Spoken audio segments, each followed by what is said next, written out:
Definitely felt like, so one statement that I kept hearing from you was that, well, your kids already have experience bringing somebody else into the family. Like my ex-husband was Michael's stepdad, and for my younger kids, their dad already had a girlfriend. So yeah, but like that doesn't negate the feelings that they could have when somebody new is coming in. And so it was always like, my kids don't know this world.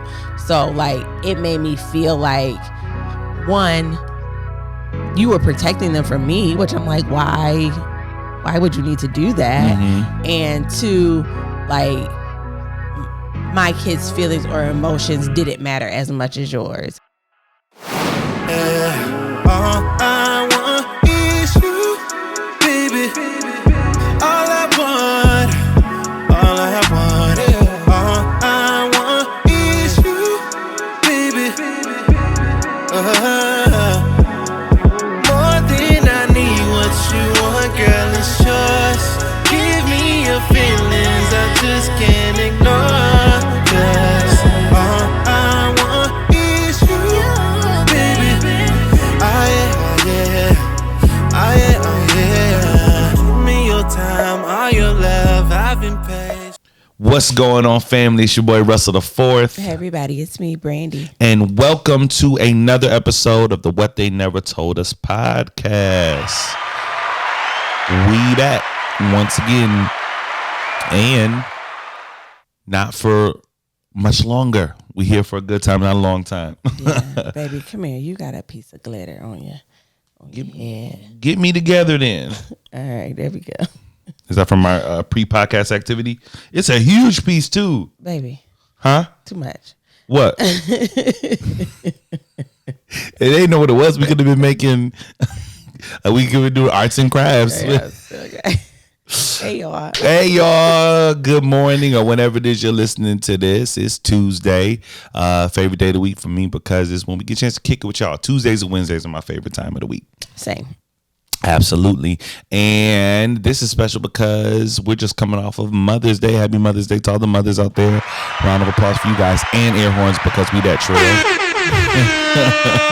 And happy Mother's Day to you, babe. Thank you, baby. You made it a good one. So I made a good one? You did. I appreciate you. Ooh. It's been a large part of Mother's Day on the highway. That part. So to come home and be able to relax and get my little surprise, it was amazing. So thank you. That's right. I wasn't even about to tell him. We just, as y'all know, we just came back from Nashville. Yes. My brother-in-law and his soon-to-be bride had a combined bachelorette weekend in Nashville. Yes. And I want to hear your review. Give me your skating hot take on the city of Nashville. Oh, I love Nashville. Nashville's a move. It's always a party. And then if you're not big partiers like Russell and I, there's still plenty to do to keep you entertained. So we were with a bunch of youngins, we were the old folks in the group. So it was good. It was a good time to get away. I'm a little hoarse. We had fun though. We had a good time. We had a time. I'm hereby dubbing Nashville as the white New Orleans. Okay. That's rude. Yeah, I'm joking, because of course there's black people in Nashville and there's white people in New Orleans, but I just mean that, like, you know how New Orleans is just like a constant party. Yeah. Right. And although Nashville shuts down about 2:30, until 2:30, it's jumping. From morning to night. From morning to night. It was crazy. And I love the culture. Mm-hmm. I love the fact, and also, like, New Orleans has like a well-preserved culture. Yeah. From the food to the architecture to the music, all of it is well-preserved. I would say the same for Nashville. Like, I thought I just, like, to go along with the theme, all the fellas bought cowboy hats. And I did it to be silly, but when I say no one even like blinked at me, like it wasn't even out of the norm, because it's like, it's the culture, you know what I mean? Yeah. Nah, we did go to one side of town and I forgot to take it off. We went to Cheesecake Factory, and the brother walking in with cowboy hat was like, "Fam, what you doing, bro?" But nah, it was lit though. It was lit. It was a lot of fun, and I'm glad that my brother and his fiance had a good time and are able to celebrate one little last hurrah before they walk down the aisle. So Absolutely. it was good, but it's good to be back home. That part. It's good to be back with y'all, kicking it. Absolutely. There was, I forgot to mention, I'm sorry, I'm not going to stay on Nashville too much, but live music was everywhere. And That's Russell's jam. oh my God, when I say everywhere, I mean everywhere. Taco Bell. We literally passed by Taco Bell, and there was a dude playing live music at the Taco Bell on a stage. And they had Baja Blast with liquor in it. So I'm sitting here like, oh, Nashville, they're like, they're not for no games. It's different. And my dreams of being a country singer had been debunked. Yeah. I thought I was going to go out there and just be black, sing country, and it was going to be special. First of all, everybody can sing. Everybody can sing, number one. Everybody there at one point was trying to pursue a country music career. So I went up there and it was like, It was very mid. Very mid. I said, you know what? I'm glad I took a pivot because this wasn't going to work out for you, brother. He did his little karaoke bid. First of all, you did a song that you don't even really know like that. Yeah, facts. Reading the prompter like a mug. My contacts all foggy. I was like, It was all rough. right, but It I was won't rough. stand in the front and rock with you. Nah. What's the sound on TikTok? I'ma stick beside him. Oh yeah, You yeah. definitely had to stick beside him. I was definitely Energy. the epitome of that. I was rocking, I was clapping. Hey, everybody, get your phones out, turn your flashlight away. Oh my God. Nah, you held me down, babe. It was smooth. Had a time, but to echo your thoughts, I am glad to be back. Like I think it was the second day. I was like, you know what, I'm ready. I can go home now. Like I'm just not a partier. Yeah, and not being. I mean, everybody there drank except for Russell and I. So it's. Although we were able to still enjoy ourselves and have a good time, there is a notable difference when like you're the sober person in the group. You know what I'm saying? So when I was with the girls, I did try my best to like make a time of it regardless. So if anybody knows me, I'm a dance wherever I go. So I had a good little time, but my thighs, my knees, my ankles, all this lower half is on fire right now. So it's probably officially time for me to retire from twerking. And we did chair dancing classes. Like it's time for all No that. quitters over here. What you mean? Oh, that's gotta go by. You got more left in you, queen. Well, honey, you gonna have to give me some new hips and some new knees because It can be arranged. These ones I got here, It can be arranged. Nah, they not ready. It was dope. And for the fellas, like, you know, like when you're at a club or when you're at a bar, being buzzed is an activity. Yeah. Like, when you got a nice little buzz and you just sitting back, people watching, it's a thing. But when you're not drinking, you're just standing there. Without the buzz, it's just kind of like standing in a place. So I was like, I'm gonna catch up with y'all, man. I'm gonna get back with y'all. But then you came over with us and had a time. Oh yeah, I went to go pick you up because I was trying to go to the crib. I went over to Miranda Lambert's little bar. She was jumping. I said, "Oh, ain't no live music over here. It's a DJ. This is my scene." Lots of fun. We had took over the stage. We had a time. That part, and it also helped me see what I want to do when we coordinate our getaway, the What They Never Told Us series. Yeah, it was good. Yeah, it kind of helped me see. Like, all right, I'm starting to catch some vibes. We definitely might need to sneak into What They Never Told Us About Nashville. Yeah, her maid of honor did a good job, and so she was coordinating stuff for the boys and the girls, and so She was serious. we were able to have a good time, and it was really like our first venture into a family vacation. Like you had went to Ohio with me and my family, but we kind of stayed real separate from everybody. So this was the first time that like you were entwined with family members of mine, extended family, and This trip, yeah, it didn't feel like a family trip. It felt I mean, like we was with my family on a trip. there was one family member there. Aaron's my family. And then everybody attached to Aaron is not my family. Didn't feel like it. Didn't feel like it. It's a good old Lampoon's family vacation. Nah, I get that. And once again, it was a blast. Definitely got to make our way back out to Nashville. But once again, it was good to come back, celebrate Mother's Day. I was able to because, once again, we were so caught up on the trip that I didn't even think about like. Yeah, he didn't tell me my happy Mother's Day till like 2:00 in the afternoon. It was. Yeah, it was rough. It was rough. And I was like, oh, shoot, happy Mother's Day, babe. But you already know me. By the time I was like, no, we gonna celebrate this in grand fashion. So I was able to make it special for her. So I was glad I was able to do that, and it was dope. It was dope. Yeah, Went out to a nice dinner. It was good. It was good. Did I make up for it? You did, for sure. Okay, good. For I sure. just want to let the people know I'm taking care of Brandi. Okay, don't y'all worry about her. Okay. I mean, side part is you make me feel special all the time, so you don't have to do too much. Come on, baby, make me feel good. Thank you. But it was good. Anytime I get to spend with you, it's good. And like, no shade to the moms who really like being with their kids, but like I wasn't around my kids at all on Mother's Day. Like my oldest son, he popped up for a second, went downstairs. The other two was with their daddy. So like for me, that's like a happy Mother's Day. Like I don't have to, mommy. Yeah, the mom. I know it's about like them, kinda. No, it's not. It's about you. Because of them, I'm a mom. So it's like, so give mommy what she wants. On Mother's Day, you should be with your kids. But I was like, ooh, you gonna keep them another night? All right, cool. All right. I'll see you tomorrow. Where we finna eat it? So that was good. It was a vibe. It was a vibe. And I hope every mother out there was able to celebrate in whatever special way that you enjoy. If it was just relaxing or actually spending time with your kids, I hope you were able to do that. Absolutely. Do you know what was the best part of it to me? Of what? Mother's Day? Yeah. How do you get a best part of Mother's Day? Something that I thought was very special. Okay. This morning, I go to pick up my kids for school, and no prompting, no nothing. Single hands me a made card, and clearly it was something I think he did it at school, but I know he did one for his mom, right? But without prompting, he was like, "Here, Dad, get us to Brandi."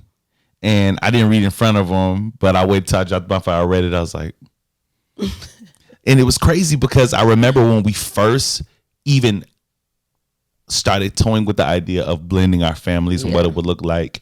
She knows more than anything, the one person out of all of our children that I was concerned about was my son. He's a mama's boy, and he don't like change. I'm trying to figure out how he's going to end up enjoying new foods because everything he likes, I had to force him. I had to force him to eat ice cream. I had to force him to eat pizza.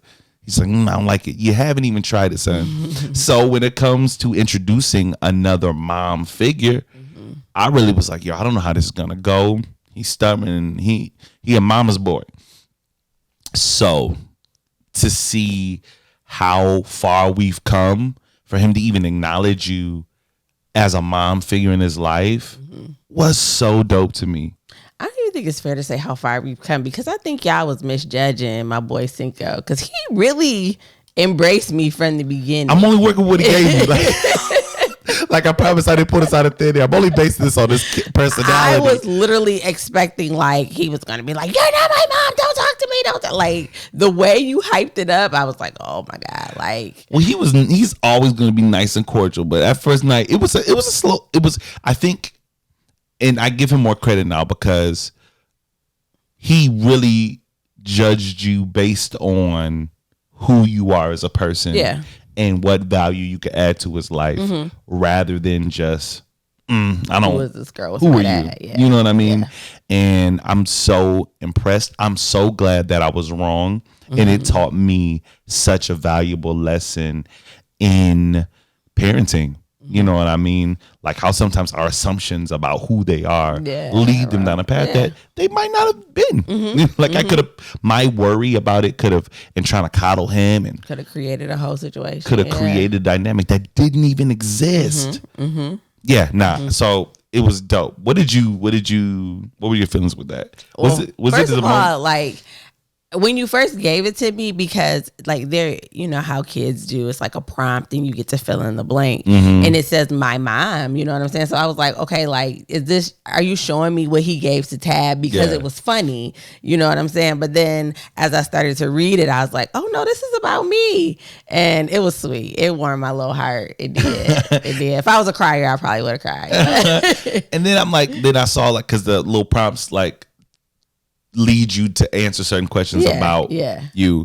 And then I was like, just to see you through his eyes is funny. Like the stuff that you He know, notices yeah, and, like yeah. here she goes dancing again. We are gonna have a conversation that he don't like my dancing now. One thing I wish my mom would stop doing. He said dancing. He used to twerk it, so you get to break it down. He's like this. Oh, she's doing that thing again. Too I thought funny. I was gigging in the living room. You don't want me dancing no more, but You can dance, babe. yeah, I know. But It was dope. it was dope, and I think it's fitting, and I'm glad we kind of landed on the subject coming off of Mother's Day, because I think it'll be useful for us to revisit the blending families concept. Yeah. It's one we've talked about before. I thought we did last season. Did we not? No. We didn't? No. Oh, this is a brand. How have we escaped this?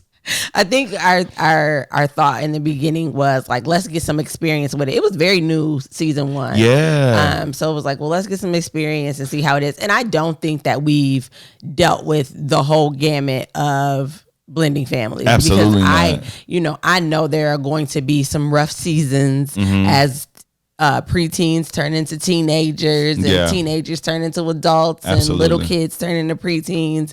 And we have a mixture of personalities in our family and ages too. Yeah. Phases of life. Yeah. Like, so we gonna hit them all. Yeah. In this Toddler, kid, preteen, teen. Teenager, yeah. Like, we're hitting all phases off and trying to at one time. Yeah. It's very difficult. What for you has been like the biggest challenge so far? So one thing that we did talk about in first season is just like not knowing where I fit in with your kids. Mm-hmm. You know what I'm saying?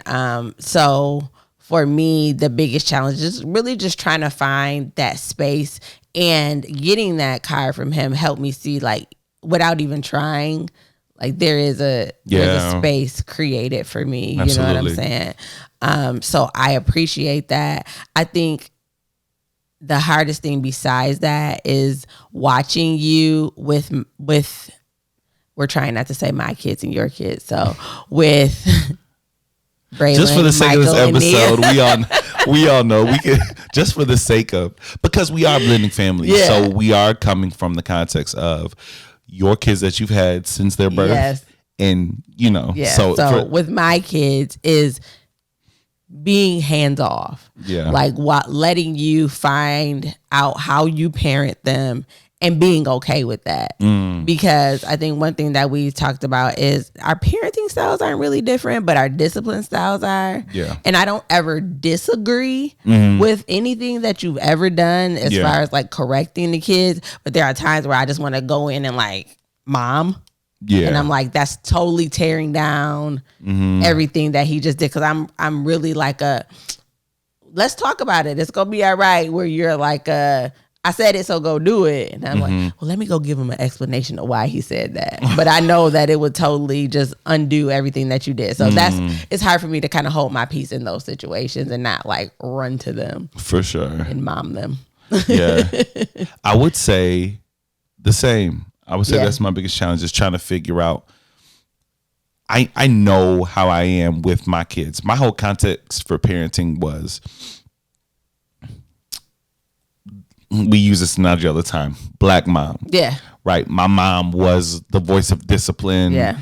And what happens in the household came from her. So my idea of how to address kids in any form of like authority is within that context.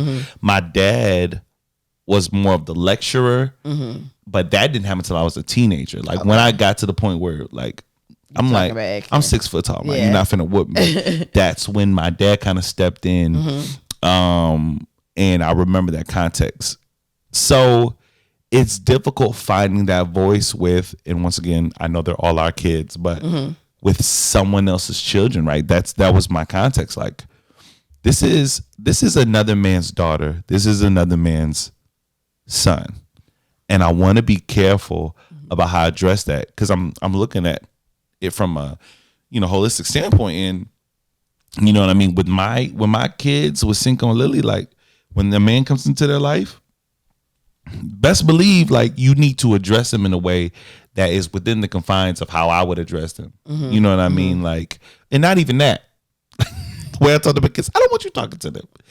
And But you it's do realize unfair. that you don't have no control over that. And it's unfair to even think that. Yeah. But I'm sensitive to how I know who make me feel. Mm-hmm. Like, my kids got cell phones. Lily called me crying. He yelled at me. There's something inside of me that I'm going to have to say,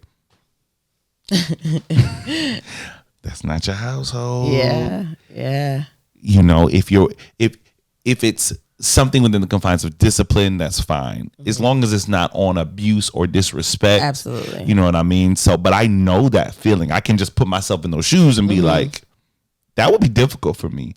I get that because I had the same thing. Like, there are times where you talk about, like, you know, at some point I know that Cinco's gonna come have to live with us. I think about what that's gonna feel like for your ex-wife, and I think we've had kind of difficult points where I'm like, yo, that's their mom. You can't just take that. You take them from her. You know what I'm saying? And you're like, well, I'm their dad, so like, but I feel what I think she feels, or I assume that she would feel as a mom sometimes in the situations. And there are points where, like, even with you making decisions for them, where I'm like, have you called? Have you, like, you know what I'm saying? Yeah. Because I know what that would feel like from a mom's perspective. So it's really difficult trying to navigate, like, our own personal feelings. Yeah. You know, I'm trying to navigate also what you feel in the situation. But then I'm also thinking about, like, what does their mom feel in this situation? Absolutely. Like, it's difficult. It's hard. Like, this blended Yeah. family thing, I thought, you know, we'd all get together and have fun and play with each other. And Yeah. so that's another difficult point. Absolutely. And I want to put some, because that's just my assumption. You know what I mean? Yeah. And who knows if that'll be the case. Right. And I'm going to be careful because that's nothing I don't think I've had that conversation with her before. You know what I mean? Like, About hey, what it looks like. no, about, hey, one day, would you be open to single coming to live? Oh, You know what I mean? So, I mean, that's just me thinking Yeah. if, you know, situations occur to where that would be necessary. But you're right. If in the case where that was something that he could benefit from, that's a difficult conversation is. to approach. That's a difficult scenario, especially, you know, when you're close with mom and this is your environment, this has been your primary household. Switching at a key point in your life, like, that's a difficult thing. Yeah. It's such a juggling act. And I think you've seen too, like, so both of my kids' fathers have had that conversation with me. Yeah. And you've seen my reaction, at least with the last one. Like, guess what? You know what I'm saying? Because it feels like, regardless of how nice it's said, it feels like, what can I not do? You know what I'm saying? It feels like an inadequacy. Like, you're saying you're not sufficient enough to do this, so now I need to step in and do it. And I get with boys, you know, and I could say the same thing if it was a little girl growing up in a household. Like, when she reaches a certain point, like, she needs that female influence. Absolutely. So yeah, it's tough. It's tough. It's tough. So I think I'm gonna address and kind of like be preemptive about like bringing that up, because you just never know. Like, and it's good to be open and communicate before stuff like that happens. But yeah, when we talk about blending families, I want to, because I really thought we did an episode about this, and now that we haven't, I feel like we got to kind of walk them through like the beginning of it. Like, so for us, the beginning, I remember the first time we ever introduced our kids to one another. Well, no, I'll even go back further than that. I remember my first time meeting her kids. Nia, that's the baby girl. She was 3 at the time or 4? 3. She was 3. From jump was just like, who you?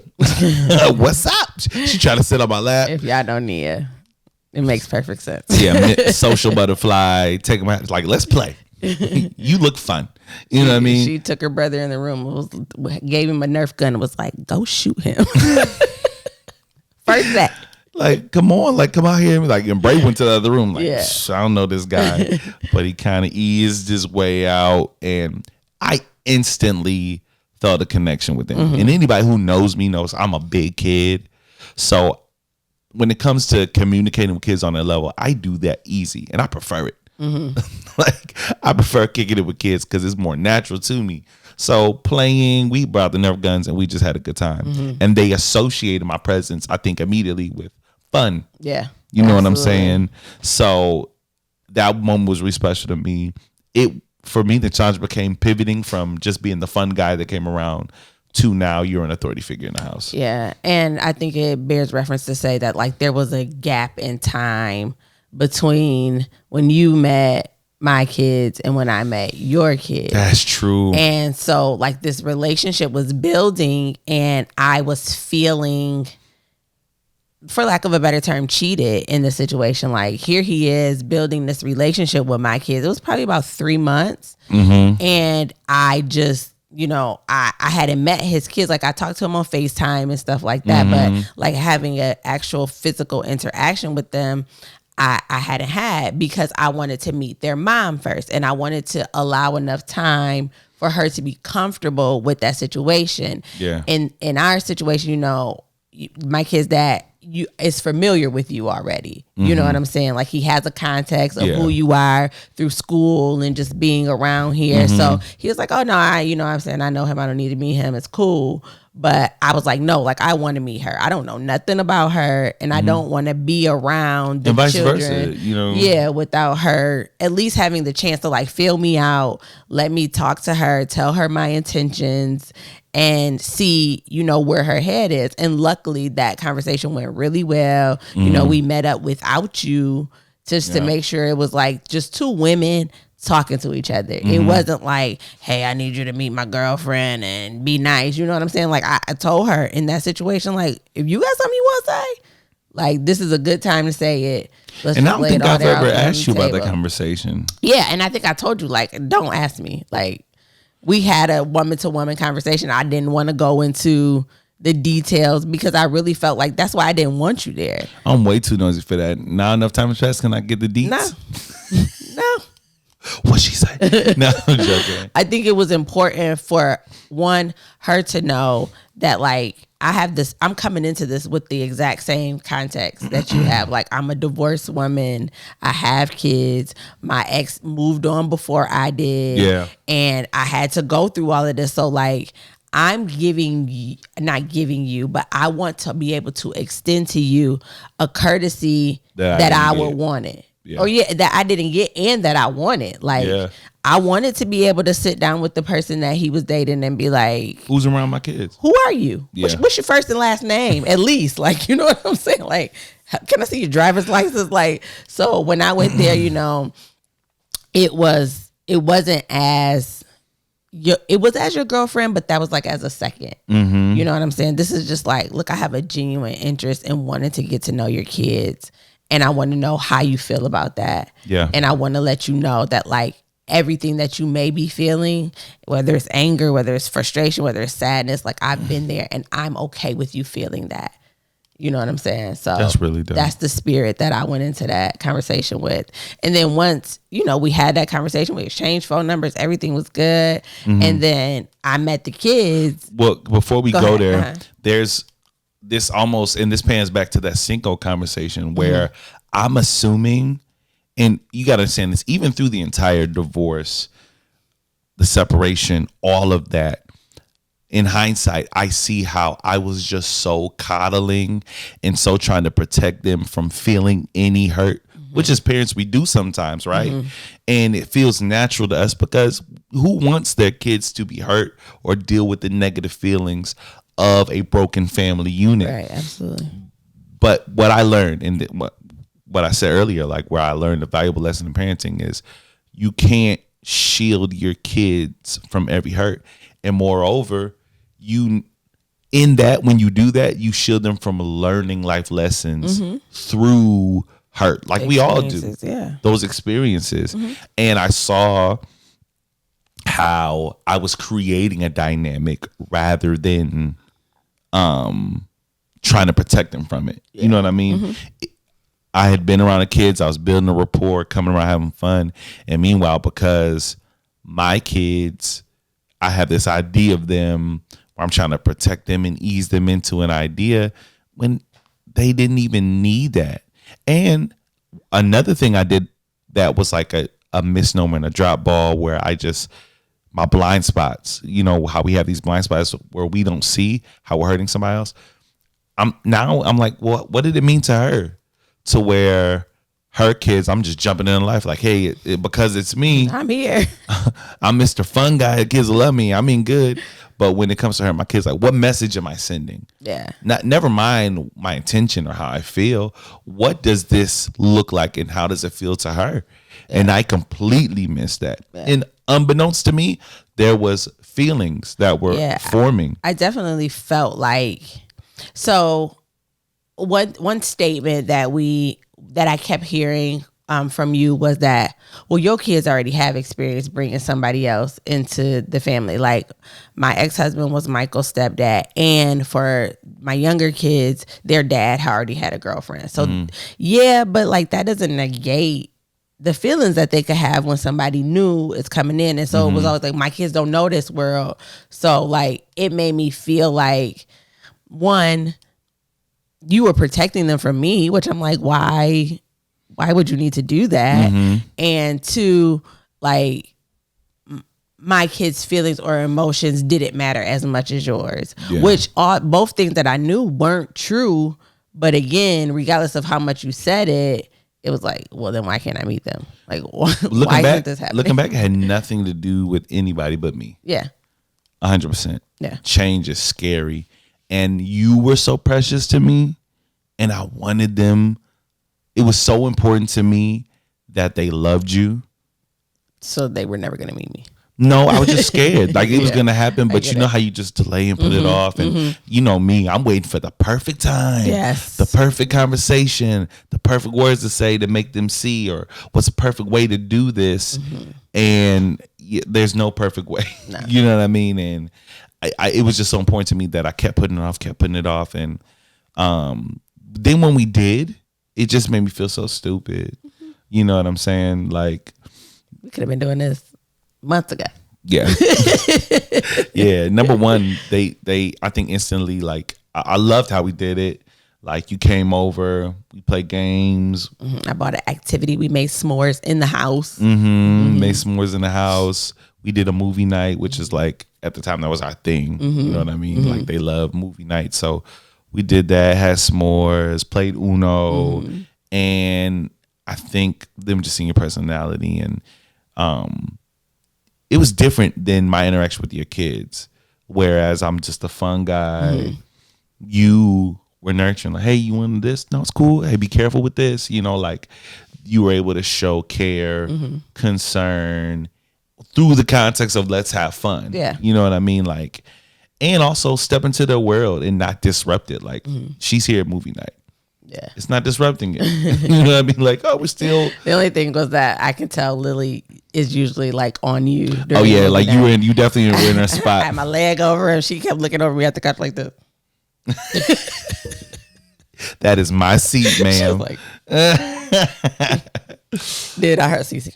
They're hugging, they're holding hands, and I'm like, yeah, we are. That was one of my biggest concerns for them, and one of the things that kind of made me cave, because I realized, like, man, this is an environment I'm raising my kids in. They had not seen affection. They had not seen me hug or kiss. You know what I mean? And that was concerning to me. You know what I mean? How old was Cinco when we separated? I can't remember. It was like 2016. I don't know. Anyways, he was old enough. It was, you know, I mean, 6, 5, you know, like, to where he should have had some memories of that, but he doesn't. And it scared me that my kids, I'm like, well, how are they going to deal with affection? How are they going to be in a relationship when this is not their context, when it's foreign to them? Right. So I love the fact that now, you know, we kissing, it's not even like a, like, it's just a Tuesday, like, oh, okay, whatever. There they go, all over each other. But it's so important to me that they see that, you know what I mean? Because I want them to be good husbands. I want them to be good wives, all of our children, you know what I mean? So I love the fact that they can see a healthy example of what affection looks like. You know what I mean? Yeah. I think, you know, we were very intentional and methodical about the way that we introduce kids and the way that we're just like, handling our family, but there are things that have just been unavoidable. Like we've had bumps, we've had disagreements, we've had confrontations, we've had experiences that did not go as well as we thought that they should. But I think all of that is unavoidable, and it's really become a testament to our now family. Like this is our family. Absolutely. And no parent ever gets it right, whether it's a biological parent or a step parent. Like I think of all the things that I judged my parents for as, you know, a young adult, a teenager growing up. Like she didn't do this, he wasn't there to do that. Like nobody has a handbook to tell you how to do this. And I think about the way I viewed my parents' quote unquote mistakes, you know, as a child. And for me now thinking about that, like how are they going to view our mistakes? I want them to know that like, yo, we tried this with your other parent and it didn't work. Yeah, absolutely. And this is these are the reasons why. You know, we don't have to go into details, but we need to talk to them about like, we were young, we made mistakes, like, but this is now our opportunity to redo it and show y'all something better. And I love the fact that we don't hide that from the kids. Yeah. But I also love the fact that like when we don't do it right, we have a space now to just be like, yo, I think we have another person in our corner that will tell us like, yo, you ain't do that right. Like I remember the first time that happened with Michael and you were like, yo, you need to apologize. I ain't want to apologize. I was like, he a kid. But I remember coming downstairs and apologizing to him and seeing the look on his face and, you know, tears welling up in his eyes and him just being able to express his true emotions in that moment and feel safe. And I also remember being able to do that with you, with your son. And it's moments like that for me make all of this worth it. Absolutely. Like it makes it feel it's not two separate families anymore. Like every time I think about when we get together and how everything is just natural and it just flows, like calling each other brother and sister, like that type of stuff is like, it's showing me that the time that we took and the care and attention that we're paying to how we're doing this and why we're doing this is really beneficial, because I've been in situations where it just like, here, this is my boyfriend. It's your new stepdaddy. You know what I'm saying? And it's like, that is sick. And I think about people who do that multiple times. Yeah. You know what I'm saying? And the effects that could have on your child. Yeah. Like, I don't know. I love that we were intentional and that we have an opportunity now to do a redo in the right way, but still knowing that mistakes will happen. Absolutely. Absolutely. And I think I love the fact, now this is something I'm currently dealing with. This is present day, right? So with the younger kids, right? Nia up to Cinco, I know I have enough time to like get influence with them and build a relationship.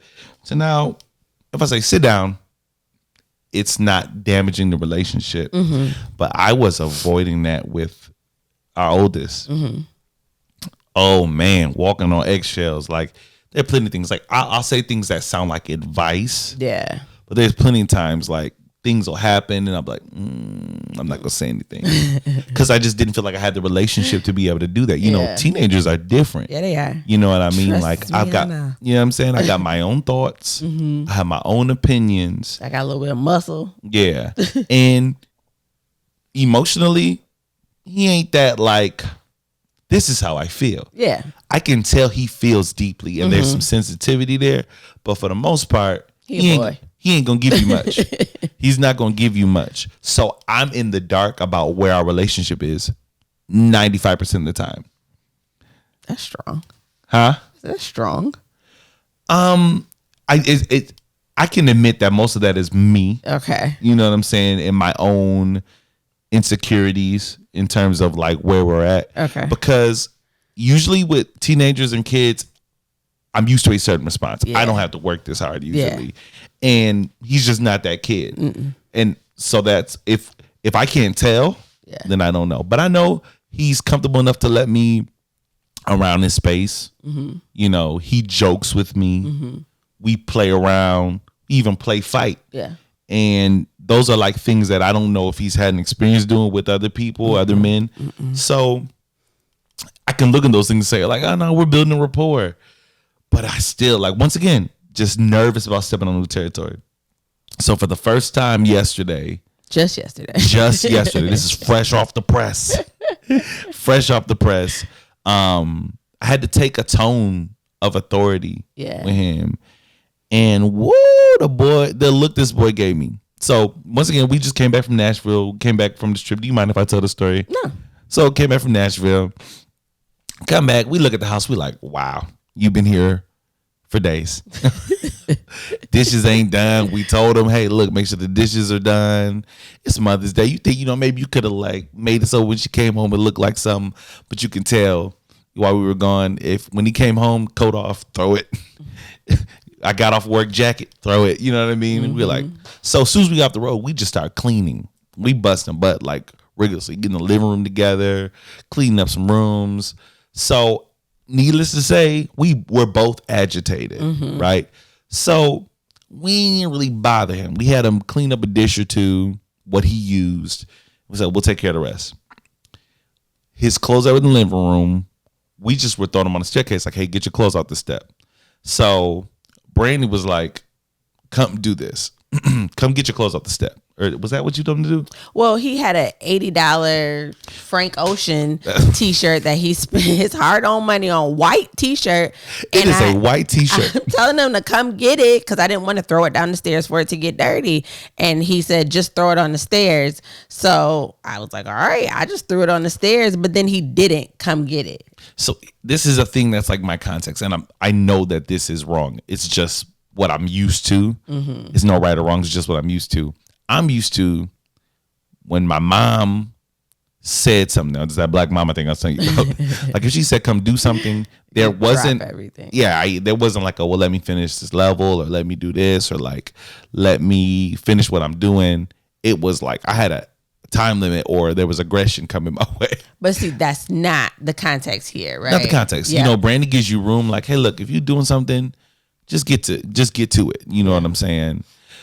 But because of my context, I view it through a lens of like, oh, this is disrespectful.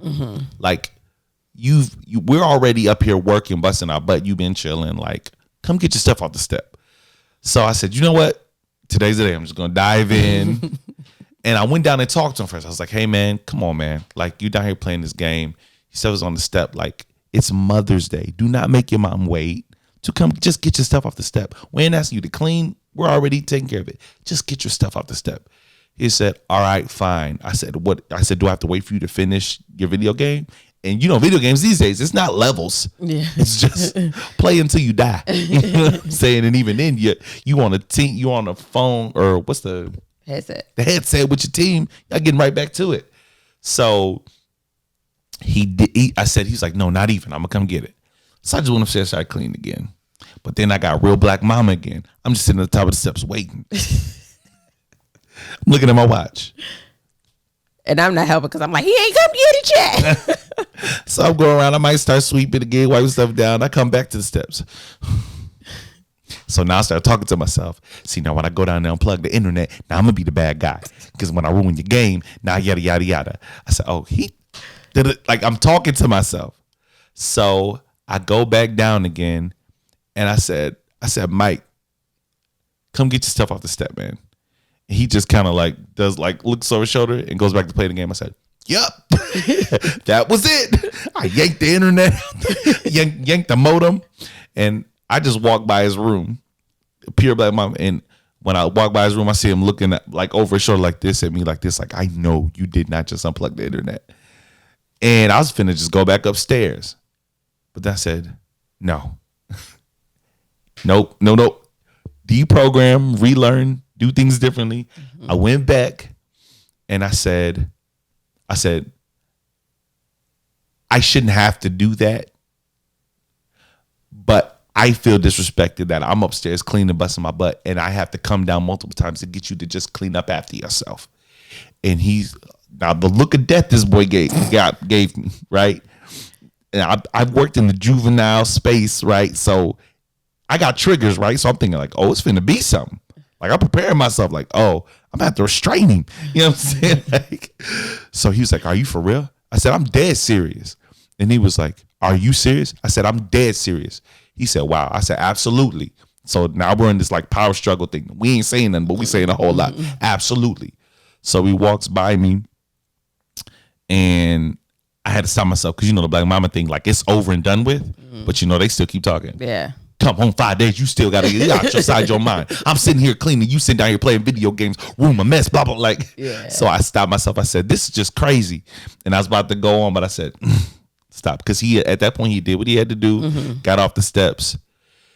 And I went back upstairs and I felt like I did something wrong. Yeah. Like I'm telling her, I said, should I apologize? She was like, no. Why would you apologize? And he like, well, you want to buy him something to eat? Like, the black mama. The black mama apology. You hungry? I said, nope. He ain't want to clean up. He don't need to eat. He want to go eat. He want to eat. He can go get himself some food. But it's just like I want to be able to have those conversations without them chipping away at the relationship. Like I don't want him to do something because I'm a man that lives in the house and you got to do what I say because I'm an adult. No, I want to be able to have conversations with you and you hear what I say and you know that whatever I say is because I legitimately love you. Yeah. And I wanted to feel like that. And I don't know if they felt like that in that moment. Well, that's what I was second guessing. You know what I mean? I think one of the things that I'm trying to get like for you to understand is that like, so one, my son is coming in with a very poor context. Again, his dad spent the first 10 years of his life in prison.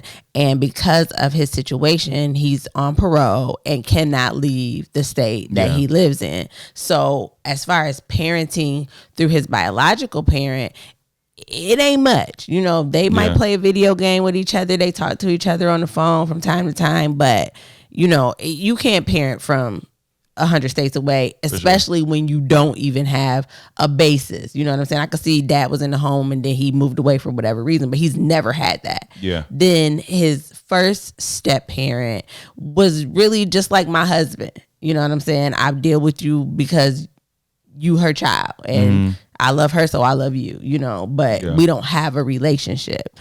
So now at 17, you came in when he was 16, but now he has thoughts and opinions about what a male role model looks like in his life. And he's already probably created an idea of who you are and what you're going to be. And you have to break through that. Yeah. And you can't just do that by being his friend all the time and being the one who is nice and don't cross the boundaries. And I believe in my heart that when you are dealing with him through difficult things and showing him how to be a man, like, look, there are two people who are upstairs cleaning up the mess that you created.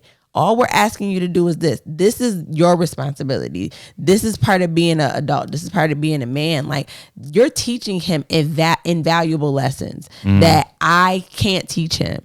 Yeah. And it's not always going to feel good, but he needs that. For sure. So in the moments where you're struggling, like, my only thing is just lean in on that because he needs it. For sure. He's only had my do it when you get a second. Just don't make me wait all day. When I tell you something, we can have a talk and a dialogue about it. So he's gotten that part. He ain't lacking that. He don't need somebody else to come in and give him that. Yeah. So everything that you have to offer is valuable to the person that he will become. And I just say, don't hold back or don't second guess that because he needs that. He needs everything that you have to offer. Yeah. Yeah. I believe that. And it makes me feel good. And yesterday, the whole time I'm trying to like do a temperature check. I'm like, man, are we good? Because it was tense. Yeah. Like we had a whole standoff, like man to man. I was like, yeah, absolutely. You know what I'm saying? Like, so I was worried. But when you were in the bath and he came upstairs and he was like, yo, get your headphones. I said, huh? He said, get your headphones, both of them.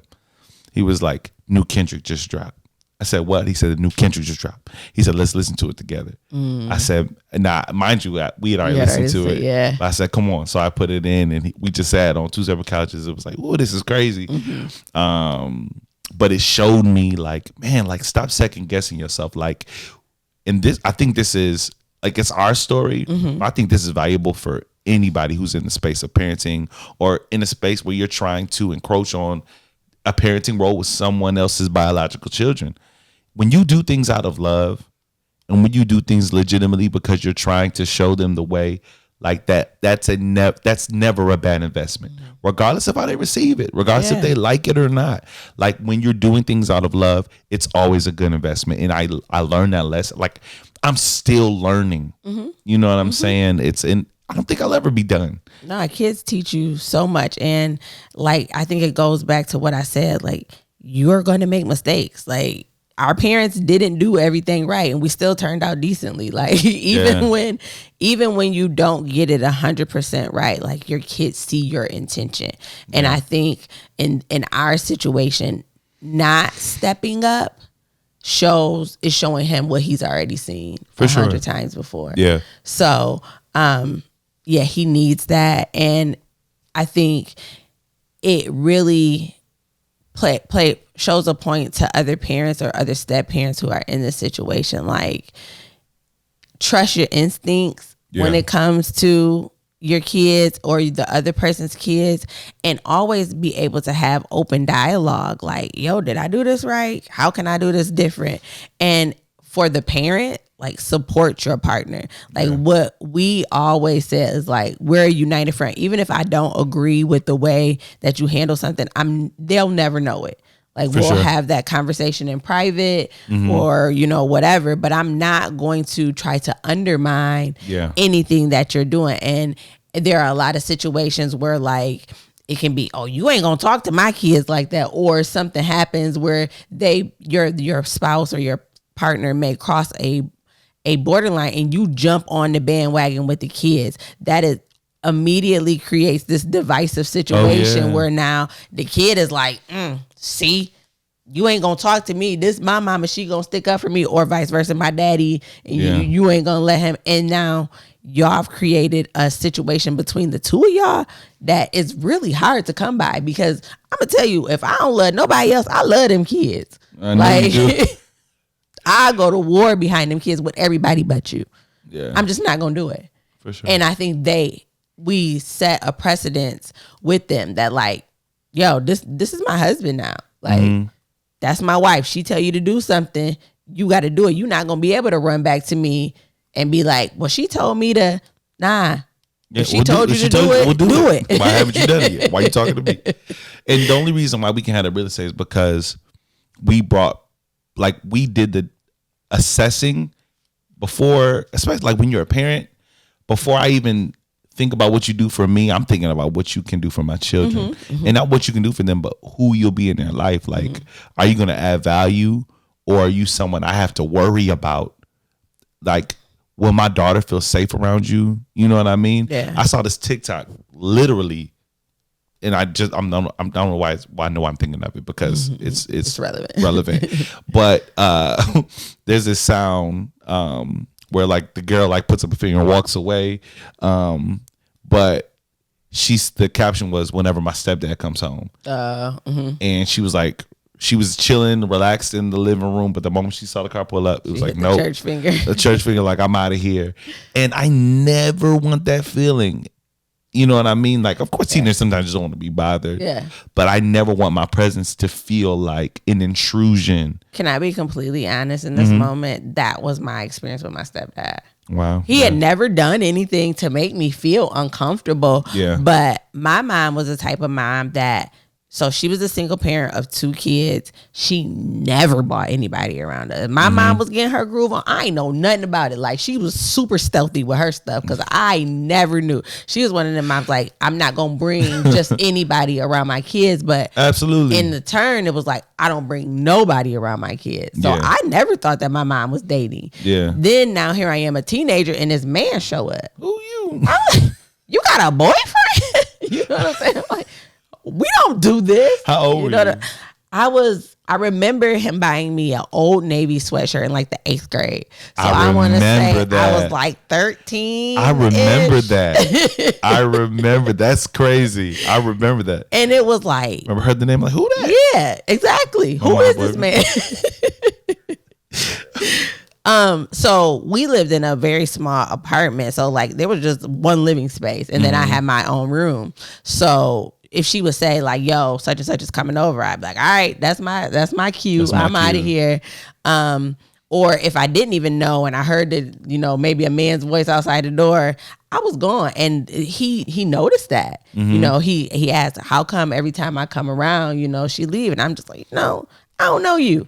And unfortunately, my mom did not do what we did. You know what I'm saying? There was no formal introduction. There was no, it was literally just coming around. One day he was here. And I could tell by their interactions that they had a previous relationship, that it had been going on for some time, but we weren't privy to that. Like I didn't even know that it was happening. Not that I hadn't met him.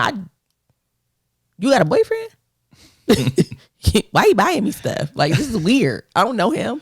You know what I'm saying? So I had that context, and even still to this day, I love my stepdad. I call him Pawpaw. My kids call him Pawpaw. My kids absolutely adore him. They ask for him before they ask for my mom sometimes.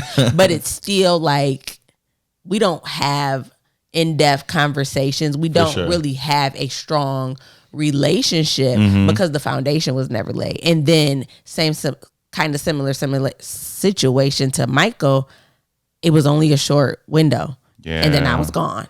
For sure. So then when I came back and they got married and you know what I'm saying, they moved in together. Yeah. He kind of just became my mom's husband for a really long time. Absolutely. And I really don't want that to be the case. I'd be lying if sometimes I had like a defeated attitude, like, man, you know what, like, let me just pour my energy to the young ones. You know what I'm saying? Like, he's doing fine. Like, and it's crazy because like he still does well. You know what I mean? He's a good student. He's driven. Like the stuff that he's passionate about. Yeah. You don't got to make him do. Nothing. He'll tell you, hey, I'm getting up at 5 o'clock going to work out. Huh? Really? All right, just don't be too loud because I'm still going to be asleep. I didn't have that mindset. Yeah. So he's still driven. So sometimes like, we can approach things with like this defeated attitude, like, nah, he don't need this. But now, like, I know there's a reason God put me here in this household. You know what I mean? And I always reference back the prayer. You know what I'm saying? Like when he was a baby, first time I was around him and I felt this unction to pray for him. And I remember praying for the man that was in his life because I knew your situation. I knew, you had just moved back home and you were telling me about his dad. And I don't know what made me do it. But I didn't know I was praying for me. And I just referenced that like, no, this is what God put on your heart before you knew what it was going to be, before you knew that you were going to be that man in his life. So if this is what you wanted for him, I fully believe God was like, be that. You know what I'm saying? And when I start feeling defeated, I always go back to that moment like, no.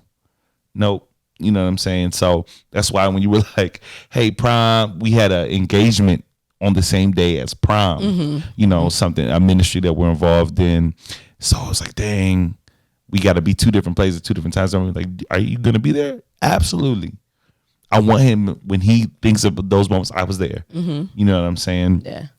And when it comes to getting his tux, you know what I mean? Showing him how to get an oil change, how to check his oil. Like those are things that I want to do. You know what I'm saying? So yeah, I look forward to it. I would look forward to all these challenges. And even with all the challenges, I feel so grateful. I feel so grateful that like we're able to like do this together. And we got to do it 4 more times. So like this crash course, you got to like.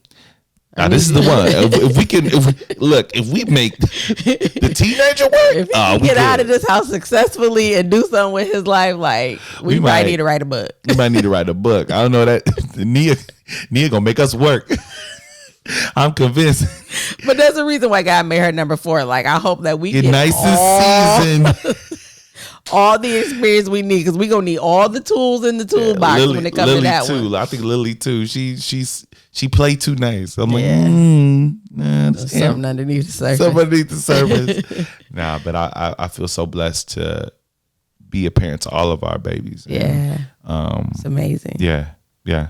So I think our personal experiences, I'm hoping like there was something y'all heard was like, you know what, I get that, I feel that, and I think this is a role that a lot of people play, where you got to come in and be parent. You know what I'm saying? Yeah. If I don't know if it's fortunate or I think it's such an amazing opportunity to choose to love somebody else's kids, and that's the way for me. You have to look at it like, Absolutely. I get a choice to love you, and if I get a choice to love you, like, I'm gonna do the absolute best that I can to make you feel like, yo, this person didn't have to love me. They don't have to be there for me. They don't have to care about me, but they choose to. Yeah. Like, that's such an honor, because coming from someone who had a parent who should have and didn't, and thinking that even, I didn't have that relationship, that really solid relationship with my stepdad, anytime that I need him,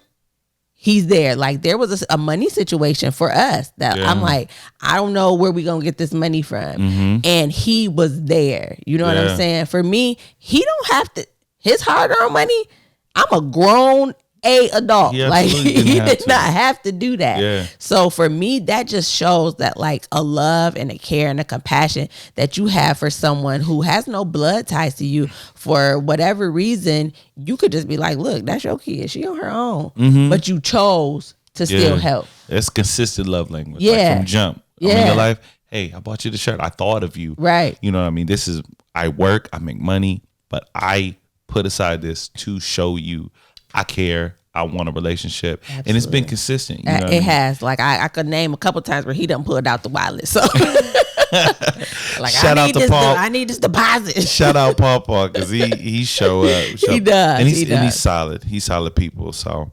I'm blessed. I feel so blessed to be able to, jump into the fam and meet all these key figures in your life, and Same. to be that for our kids as well. You know what I mean? Because your mama don't hold no punch. Your mama or your daddy, like, don't hold no punches, especially when it comes to kids. Like, they were grandkids from day one. I told you, take them a minute to come around, but when they come around, they come around. In the beginning, we was like, I just go look. I don't know, but shoot, I told you, like, my mama don't play about no kids. Like, she loves, and she loves hard. You know what I mean? So. I can tell that for sure. And yes, your dad just loves Braylon. And just call me and tell me, hey, Braylon my boy. I know Pops. And it's good. And then again, it always goes back to those intentional things and finding a purpose partner. Like, that's not just about the purpose that y'all have between y'all, but that y'all are purpose to be together, and all the stuff that seems difficult just becomes a mission that, like, I'm willing to jump in with you. Like, it's nothing. I don't care how difficult it get, that I'm like, yo, we got this. Absolutely. I don't care. Oh, they don't like me. All right, let's make it work. We'll make them see. All we got to do is keep living. Like, if they don't see it, then they just choosing not to see it. And we got to keep that mindset, because it's gonna be some days, like, we gonna have some really difficult challenges. We gonna laugh together, but we gonna cry together too. Like, it's just the field of, like, loving people. Yeah. You know what I mean? The nature of life. Yeah. They'll fail you, and at the same time they'll make you feel amazing. So especially them kids. Especially the kids. So I'm glad that, we're purposed together, and I know there's a reason why God put this together specifically, and the big part of that is for them. Like, this is something that they needed 100%. Like, just as much as we needed each other, they needed us too. Yeah, and they needed each other, because they are, like, from jump, best friends to the end. From jump, like, from the first outing we did, it was like seeing Lily curled up in Nia's baby bed, like, playing dolls, and it's God is good. Lily, can I lay with you? Yeah, Nia. She scoot over and they just watching the phone. Lily's little bitty phone too. That part, squinting. She told me she want an iPad for her Christmas. She was like, I want an iPad because this squinting is ghetto. They love each other, and they feed off of each other in all the best ways. Absolutely. They push each other, and it's amazing. We got a good family. Absolutely, 100%, and it's getting better and better. We taking our now annual trip, right, every June, because Bray and Nia's birthday is so close together. They had already had a tradition of taking a trip in June, and we kind of just scooted my kids on in there. And last year they had so much fun. We went to the beach. So I almost regret bringing it up and telling them what we was doing, because every chance we get, are we still? Yes, we are. We gonna, at this point, I don't care what happened. We got to find a way. But it's a bonding experience for them, and It you know is. what I'm saying. Things Memories. that they've never experienced, they get to experience together. Yeah, memories. I don't remember everything, but I remember every vacation I took with my family. There's not one that I don't have one memory of. Yeah. And those are the things that, add to that family unit. So, yeah, I'm excited. Yeah. God is good. Good. Yeah. So, yeah, as always, we'll be back tomorrow talking about blended families. I'm anxious to hear about y'all experience, what it's been, if you've dealt with an adult figure coming to your life and it was like, man, nah, this ain't it. Or maybe someone played a really dope role and built a dope relationship. We want to hear about it. Yeah, I have one couple who are friends of mine specifically who have been like, when y'all gonna talk about, because we got a lot to say. So I hope that they're able to join the live. We were hoping that season 2 we would start having guests, because they were really excited to come in and talk about how they went from a really bad situation to being on the upside now. That's good. Next season, I'm gonna say it now. I think it's time. Yeah, it's definitely time to start bringing in guests. Y'all know we level up every season. Y'all saw how ghetto it looked the first season. That was like ghetto. Y'all saw we leveled up, and it's gonna be that again. I'm speaking it now. I'm declaring it now. One of the ways we do that as we close out the season is Cash App. Y'all know we don't monetize this platform. We don't fill up. As for now, we don't fill up the show with ads and commercials. I can't say for the future, but right now we do all of this based on our Cash App, $ what they never told us, all of the stuff that we do, from the hoodies we give out, the giveaways we do, cameras, lights, all of this, the little vegetation and play in the background, all of it is from you guys and how much y'all pour into this platform. We cannot not all thank of it, because we went broke trying to do this too. That's true. Not all of it. Most but of it does help. Most of it. But there's a lot of stuff that you see here in front of you that was from those donations. Yes. So we ain't begging nobody, but if the spirit moves you, and if it's blessed you in any way, we encourage you, pour into us, and we promise we'll give it back to you guys. Also, I would say we're going to tell them about. Yes, please. Last episode. So we already told y'all we are rounding out the season. So this episode that you're seeing, there will be one more after that.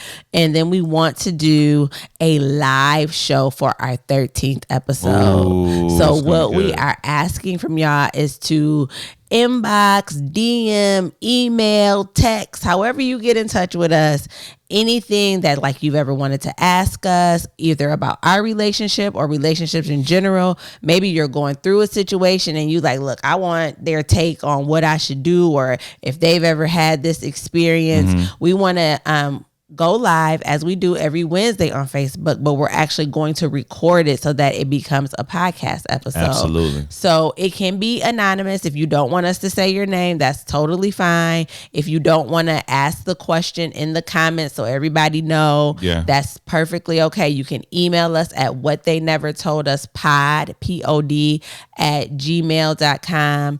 We are What They Never Told Us podcast on Instagram and Facebook. So you can inbox us there, or if you have our cell phone numbers, if you're one of the many who we communicate with on a regular basis, text us, hit us up, give us a call, and we will share the question live. Again, if you want to remain anonymous, you can, and we will give our feedback, but also our family will be able to give feedback. 100%. So we got some philosophers that be on live with us. They can spin straight facts, and they come with real life experiences that, you know what I'm saying, they want people to know what somebody never told them. So they share freely and willingly with us. So if that's you, if you've had a question that you've been burning to know the answer to about us, or, again, you're dealing with something in your current relationship and you need some help on how to navigate that, we're here for you, and we're going to go live and talk about it. Absolutely. It's going to be lit.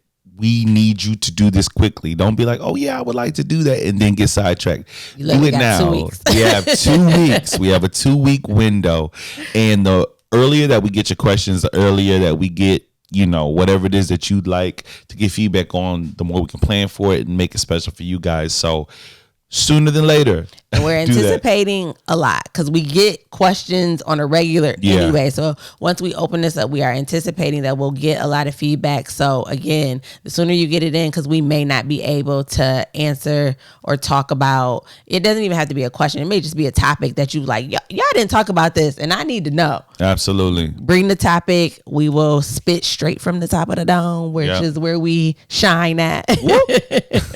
Hot 16. Yeah. And, we're going to get it. Nothing's off limits. If it goes too far, we will let you know. Like, nah, we're not talking about that. But nothing's off limits. At this point, we done shared. Y'all got all our business. So at this point, y'all know. But after that sex episode, y'all got the whole kit and caboodle. So yeah, hit us up. Sooner than later. 2 weeks. 2-week window. 2 weeks. And y'all hear about it on social media. Up until then, feel free to comment under those posts as well. And always remember, we love love. Y'all should love too. Peace. Peace.